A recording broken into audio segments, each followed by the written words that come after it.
Hindi ako matuturn off kahit mawala ang poise mo. In fact, gusto ko yon. You become more beautiful. Hiling na may sakit na ama ni Merlinda na makita sana nitong maikasal siya. Meron naman siyang masugid na manliligaw. Ubod nga lang ng yabang at hinding-hindi niya papangaraping makasama sa buhay. Isang solusyon ang kanyang naisip na hingin ang pabor ng kanyang kaibigan at musikerong si Emperor. Ang sagot ni Emperor, "Ligawan mo muna ako." Dahil desperadang makasal ka agad ay pumayag si Merlinda. Pero ano bang malay niya sa panliligaw? Disappointed sa performance ni Merlinda sa Emperor, kaya dapat muna raw siyang matuto ng courtship 101. Pero hindi lang yun na natutunan niya sa binata. May isa pa itong itinuro, Heartbreak 101. Mula sa pagtitig sa crystal statue ng isang selo sa loob na nasasalamin ng dingding, ay lumingon si Merlinda sa nabuksang pinto ng receiving room. Pawisan ang pumasok na sa Emperor. May hawak na handtowel na ikinukuskos sa mga braso. Napakagwapo pa ring tingnan ni Emperor kahit medyo gusot ang makapal at basang buhok. Laging pilyo ang ngiti ng mga mata nitong nagkakanlong sa makakapal na pilikmata. Nakita na ni Merlinda ang lalaki ng bagong gising at nakapajama, ng naka-swimming trunks lang, ng nakasuit, ng naka-crew neck shirt at tight-fitting jeans, at ng gaya ng ayos nito ngayon. Sa lahat ng pagkakataong iyon ay maikakategorya ito sa pagiging hot. Mahirap ialis ang tingin dito. He was a sight to behold. At ang maganda pa kay Emperor, parang hindi alam na gwapo ito. Sa suot na jersey shorts at katernong sando, ay hindi mahirap hulaan na galing ito sa pagbabasketball. Ang nag-iisang sports na nakahiligan nito mula noong mga bata pa sila. "Lindy?" Medyo gulat na sabi ni Emperor nang makita siya. Sino nga naman ang hindi magugulat? Napupunta lang si Merlinda sa mansyon ng mga didyos kapag kailangan. Tulad sa mga mahahalagang okasyon na gusto ng daddy niya na dumalo sila. At minsan lang niya nakasama si Emperor sa company outing noong hindi pa ito abala sa sikat na acoustic band na kinabibilangan ngayon. Kasama noon ang kanilang mga pamilya at wala siyang choice kundi ang sumama dahil siya ang itinatalaga bilang organizer. Kahit minsan hindi nagkusa si Merlinda na magtungo sa tahanan ng mga didyos o sa iba pa mang mga bahay ng mga kaibigan nila at colleagues na ang tanging dahilan ay para makipag-socialize. She found that kind of activity a waste of time. As a matter of fact, she considered any activity that were not beneficial to her health or to making money, directly or indirectly a waste of time. Mabuti pa noong mga bata pa sila. Mas close si Merlinda kay Emperor dahil mas malapit ang edad nito sa kanya. At kahit kung minsan ay mapambuska ay mabait naman ito sa kanya. May isang pagkakataon pa noong mga bata sila na inisip niyang magiging silang pagdating ng araw. "Kapag lumaki na tayo, ligawan mo ko ha?"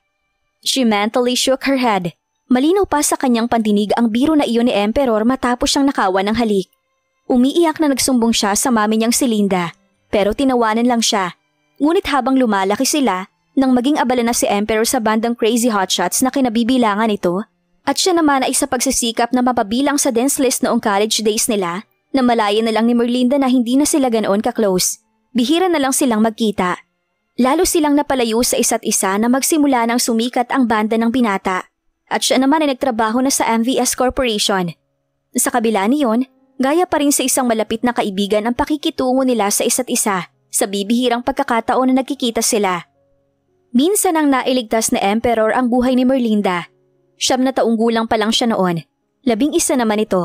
Hindi ito nagdalawang isip na saklolohan siya kahit na miligro din ang buhay nito. "Napasugod ka?" Tanong ni Emperor pagkakita sa kanya. Habang papalapit ang distansya nila sa isa't isa, ay paliit naman ang paliit ang confidence ni Merlinda na masasabi niyang ang sadya sa binata.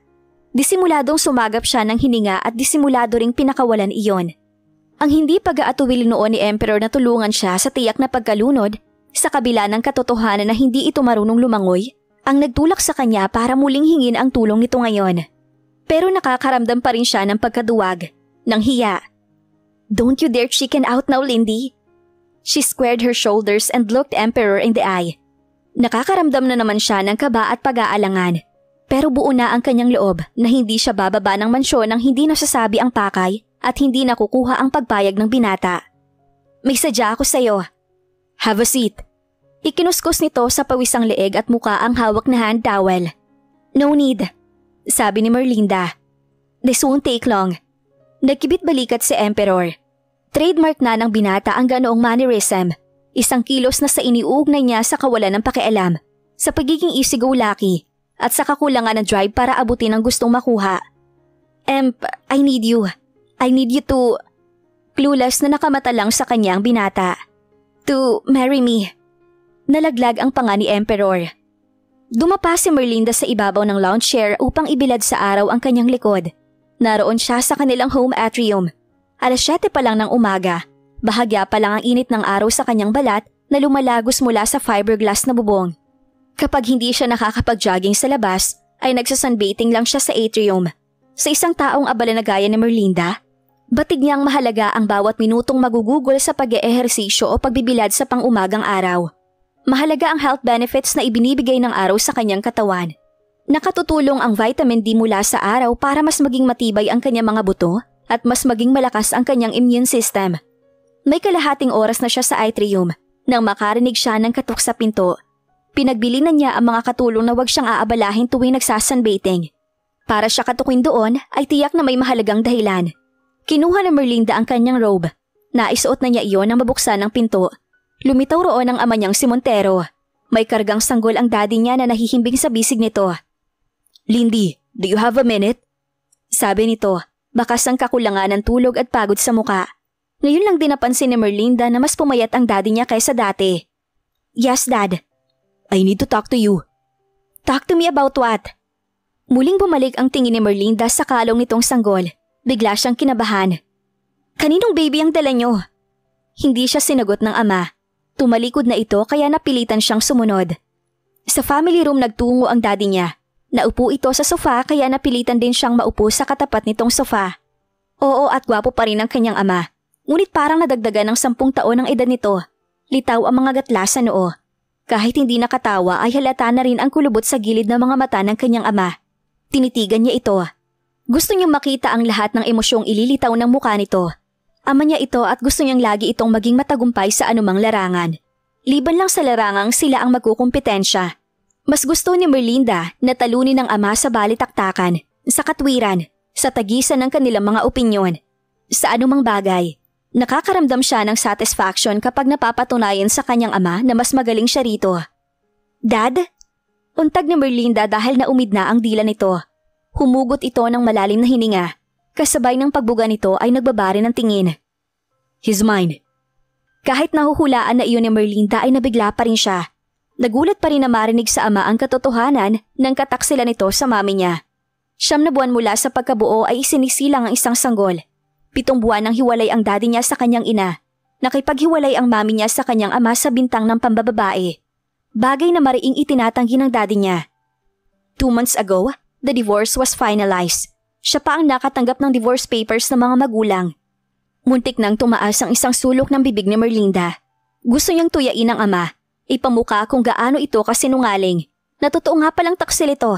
Na hindi lang bali-balita na isang kolehiyala ang babae ng daddy niya. It was a good thing her parents were married in the States. Madali ang proseso ng paghihiwalay. Pero ang legal aspects lamang niyon ang madali, hindi ang emotional. Hanggang ngayon, may mga araw pa rin na tumatawag ang mami ni Merlinda para lang maghinga sa kanya ng sama ng loob. Ginawa raw ng mami niya ang lahat para pangalagaan ang relasyon ng mga ito. Pati ang pananatiling maganda at kaakit-akit sa paningin ng daddy niya ay ginawa ng kanyang ina. Ngunit sadya raw gusto ng daddy niya na maghanap ng ibang kaligayahan sa ibang kandungan. At napakasakit para sa kanyang mami na ganoon lang kadali sa kanyang ama na itapon ang 26 na taon ng pagsasama ng mga ito. Kaya naniniwala siya na sa kabila ng matinding galit nito sa daddy niya ay mahal pa rin ang asawa. "Anak mo kanino? Doon ba sa kolehiyala?" Pananalakab ni Merlinda. "No, Lindy." "Kanino, Dad?" "Kay Emily, sa dati kong sekretarya." Oh, great! Kaklose ni Merlinda si Ate Emily ang napaka-efficient na sekretarya ng kanyang daddy. Nalungkot pa nga siya na magpaalam ang babae na magre-resign dahil mag-aasawa na raw. Hindi pala mag-aasawa, nabuntis lang ito. Binuntis ng magaling niyang ama. Tumalim ang tingin niya rito. "Ang galing niyo rin magtago ng karida niyo ah!" Hindi na niya napigilan ang sarili na uyamin ng ama. "Hindi halata. Ilang taon niyo nang pinagtataksilan ng Emily na yun si Mami." "Lindy, it's irrelevant to discuss it now." "But it is, Dad." Pahumanding niyang sabi. Napatayo siya. "Lalo na kung dito niyo ititira yung bastardo niyo." Iritadong nagbaling ng tingin ng daddy niya. Ngunit agad ding nakabawi at tila sumusukong tumingin sa kanya. "Patay na si Emily. Namatay siya sa panganganak sa batang to. Hindi man lang niyo nabawasan ang ill feeling ni Merlinda sa ama. Nagbayad pala agad siya sa panuloko ninyo kay Mami? Pero binigyan niya kayo ng anak na lalaki. Ang lakas niyo kay Satanas. Binigyan pa kayo ng reward sa kataksilan ninyo. Lindy, please. Your mom and I are already through. Can we just forget about the past? Move on with our lives? Hindi rin naman ganun lang kadaling tanggapin. Nasira ng pamilyang kinabibilangan ko, Dad. Ang pamilyang minahal at pinahahalagahan ko mula na magkaisip ako. Sadyang hindi siya iyakin. Ngunit ng mga sandaling iyon, nang banggitin ng ama na tapos na ito at ang kanyang ina at gusto na itong makausad ay parang may gakamaong bagay na humarang sa kanyang lalamunan. Bumuntong hininga uli ang kanyang ama. Mula ngayon, dito natitira ang batang to. Paglilihis nito sa usapan, tahimik pa rin na natutulog ang bata. Napakaliit nito, parang napakanipis ng balat na tila sa munting pagkakamali ng paghawak ay masusugatan. Sa kabila ng pagkamuhi ni Merlinda sa kataksilan ng ama, ay may naramdaman siyang tenderness sa sanggol. Anak ko siya, Lindy, kapatid mo. I name him Montero II. Sanggol pa lang siya, pero nawala na agad ng ina. Tayo lang nga meron siya, Lindy. He needs all the love and care and protection he could get from us. Sana naman hindi mo idamay ang batang to sa galit mo sa amin ng kanyang ina. Wala siyang kasalanan. Kapag ba pinagmalupitan ko ang batang yan, gaano katinding sakit ang mararamdaman mo, Dad? Tiningnan ng tuwid ni Merlinda ang ama. Wala siyang balak na maging malupit sa sanggol na nagkataong half-brother din niya. Pero gusto niyang iganti kahit kaunti ang sakit ng loob na ibinigay ng kanyang ama sa mami niya. Gumalaw ang muscle sa panga ng daddy niya. Ngunit agad din itong nakontrol ang sarili. Sinalubong lang tuwid ang kanyang tingin. Kasintindi nang kung makikita ko na pinagmamalupitan ka rin ng iba. May nakanti sa puso ni Merlinda, ngunit itinaboy niya agad. Pansamantala, si Yaya Liway munang mag-aalaga sa kanya hanggat hindi pa tayo nakakakuha ng bagong yaya. Sana anak, tumulong ka na mapagaan ang pagtira rito ng kapatid mo. Pinagmasdan siya ng ama. Hindi nagbago ang kanyang anyo, matigas pa rin ang ekspresyon. Mas mapalad ka kaysa sa kanya, Lindy. Hindi mo naranasan na maulila. Nalukot ang noo ni Merlinda. You're wrong, Dad. Mas mapalad pa rin sa akin ang batang yan. Bago siya lumaki, sigurado na magiging adjusted na siya sa isang broken home. Hindi gaya ko. Hanggang ngayon hindi ko alam kung kailan makaka-move on sa sitwasyon na, oo nga, at may kumpletong mga magulang, pero hindi na mabubuong pang pamilya. Humalukip-kip siya. Kung wala na kayong sasabihin, babalik na ako sa atrium. Hinintay niyang magsalita ang ama, ngunit hanggang sa makalabas siya ng family room ay hindi na ito umimik. Prostate cancer, stage 2. Iyon ang nakita ng mga doktor sa thorough examination na ginawa sa ama ni Merlinda. Ngunit ang dahilan ng biglang pagkawala ng malay ng daddy niya ay ang pagbaba ng pulang dugo nito dahil sa halos gabi-gabing pagpupuyat. Isa sa sintomas ng prostate cancer ay ang mayat-mayang pag-ihi tuwing gabi. Nahihirapan itong umihi at matagal na palang iniinda iyon ng daddy niya. Daig pa ni Merlinda ang pinagsakluban ng langit at lupa nang malaman ang sakit ng kanyang ama. At ang masakit, nang mabuwal ang daddy niya ay nabitiwan nito si MJ. Mabuti na lang at nagawa pa ng kanyang ama na protektahan ang kamay ng bata bago tuluyang mawala ng malay. Gayunpaman ay may 2 tadyang na nabali sa bata. May bruises din ito sa muka. Parang piniga ang puso ni Merlinda nang makita sa ospital ang ayos na kapatid. Namaga ang mukha nito. Takot na takot siya na baka mas marami pang physical damage ang tinamo ng kapatid kaysa sa initial findings ng mga doktor. Mabuti na lang at pagkatapos ng series of tests, X-ray, CT scan at MRI, ang rib fractures lang ang pinakamalalang injury ni MJ. Ayon sa mga doktor, bukod sa mga gamot para pahupain ang pamamaga sa kalamnang bumabalot sa mga tadyang ng kanyang kapatid, pahinga lang daw at maingat na paghawak at pangangalaga ang magpapagaling ng rib fractures ni MJ. Kusa raw nagagaling ang fracture sa pagdaan ng panahon. Hindi malaman ni Merlinda kung alin sa 2 pasyente ang uunahin. Parehong nangangailangan ng pagtutok ng pansin ng mga ito. Dagdag pang maraming kinakaharap na problema sa MVS Corporation. Her hands were full at wala man lang siyang makatuwang. Hindi pa niya nasasabi sa ina ang kalagayan ng ama. Iniinda pa nito ang kaalaman na nag-uwi ng bastardo ang daddy niya. At tiyak na masasaktan na naman ang mami niya kapag nalaman ang delikadong sakit ng kanyang ama. Katatapos lang sumailalim ng ama ni Merlinda sa transurethral resection of the prostate o TURP. Kinailangan itong operahan upang tanggalin ang blockages sa loob ng prostate gland na siyang nagpapahirap sa pag-ihi nito. 3 araw itong namalagi sa ospital bago sumailalim sa external beam radiation treatment. 6 na linggo tatagal ang gamutan. Ayon sa oncologist nito ay susundan iyon ng hormone therapy. Nananalangin at umaasa si Merlinda na hindi na aabot pa ang ama sa isang radical procedure na gaya ng prostatectomy. I'm sorry anak. Nagtaas ng tingin si Merlinda. Sumalubong sa kanya ang mangiyak-ngiyak na anyo ng daddy niya.